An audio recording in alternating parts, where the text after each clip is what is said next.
আজকের এই অনুষ্ঠানটি করতে গিয়ে লিটনকে অনেক শ্রম, অনেক ঘাম ঝরাতে হয়েছে।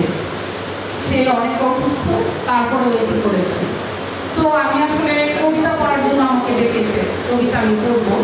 তার আগে আমি কয়েকটা কথা আতিক হেলাল ভাইয়ের কথার সাথে সুর মিলিয়ে এই কথাগুলি বলতে চাই। এগুলি না বললেই নয়। আমি আরো আগে চেয়েছিলাম, এই কথাগুলি সবার শোনা খুব জরুরি ছিল, কিন্তু মানে যাই হোক, যারা আছেন তারা অন্তত শুনে যান। যেদিন নিজামী ভাই মারা গেছে, ওনার মরদেহ আমরা দেখেছি ফেসবুকে ঘুরছে, একটা খোলা ভ্যানে ঘুরছে।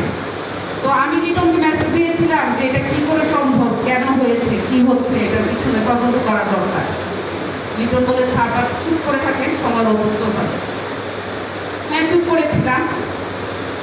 নিজামী ভাইয়ের সাথে আমার খুব বেশি দেখা হয় নাই, খুব বেশি ঘনিষ্ঠতা ছিল না, কিন্তু কবি হিসেবে, একজন সম্মানিত ব্যক্তি হিসাবে, একজন যোদ্ধা হিসাবে, যিনি শেষ মুহূর্ত পর্যন্ত যুদ্ধ করে গিয়েছিলেন, সেই ব্যক্তিটির জন্য আজকে এই কথাগুলি না বললেই নয়। এবং সেই ব্যক্তিটিকে অত্যন্ত সম্মানিত করেছিলেন মৃত্যুর পরে আমাদের আরেকজন ব্যক্তি। সেই ব্যক্তিটি এখানেই আছে, আপনারা তার কথা কেউই জানেন না। কেউ যে জানেন না, সেই জানানোটা আজকে আমি জানাতে চাই।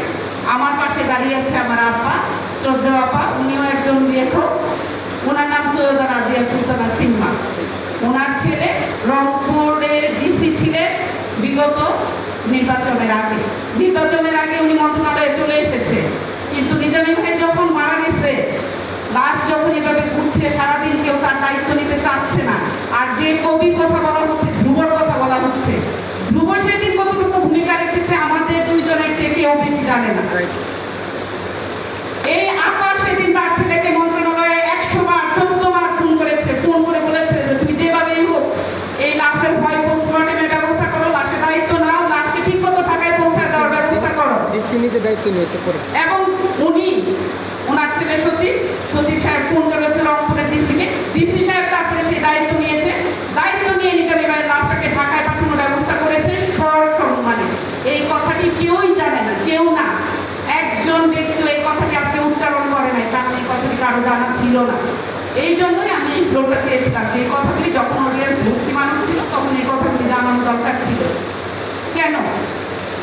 আতিক হেলাল ভাই বলেছে ওনার পাশে 4-5 জন লোক, অনেক বন্ধু, অনেক শুভাকাঙ্ক্ষী, সবাই ঘুরেছে, দেখেছি আমরা, সবাই ছিল সন্ধানী। তাই উনি একটা ব্যক্তিকেও বিশ্বাস করে বলে যেতে পারে নাই যে আমি রংপুরে যাচ্ছি অমুক কাজে, আমার ইনফরমেশন তোমার কাছে থাক। এই যে গুপ্ত কথা, গুপ্ত মৃত্যু, তারপরে গুপ্ত লাশের ঢাকায় প্রস্থান, এগুলো একটা কবির জন্য কতটুকু সম্মানের। উনি এমন কোনো ভাষা বাদ নাই, লিখে নাই। ওনাকে ভাষাবিদ বলা হয়, ওনাকে ওনার শতাধিক বই আছে। তারপরে উনি একটা পত্রিকার সম্পাদক ছিলেন, অনেক কিছু করেছেন সাহিত্যের জন্য, অনেক অবদান রেখে গেছেন। সেই অবদান আস্তে আস্তে হয়তো মানুষ ভুলেও যাবে, কতটা মনে রাখবে আমি জানি না। তবে লিটনের আজকে এই অক্লান্ত পরিশ্রমের পরও যদি কেউ ওনাকে ভুলে যায়, তাহলে সেটা হবে আমাদের কবি সমাজের জন্য লেখার জন্য একটি অর্থাৎ, এটা আমি বলতে চাই।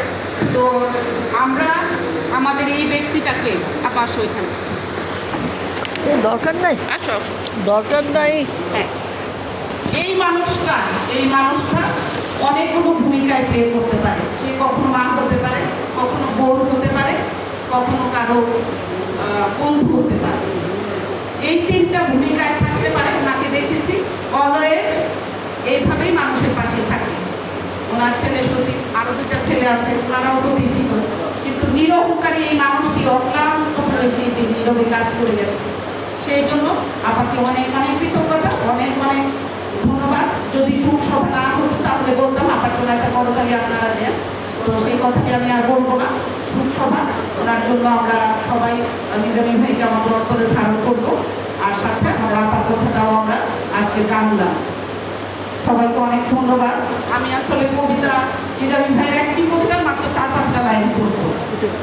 আলাদা।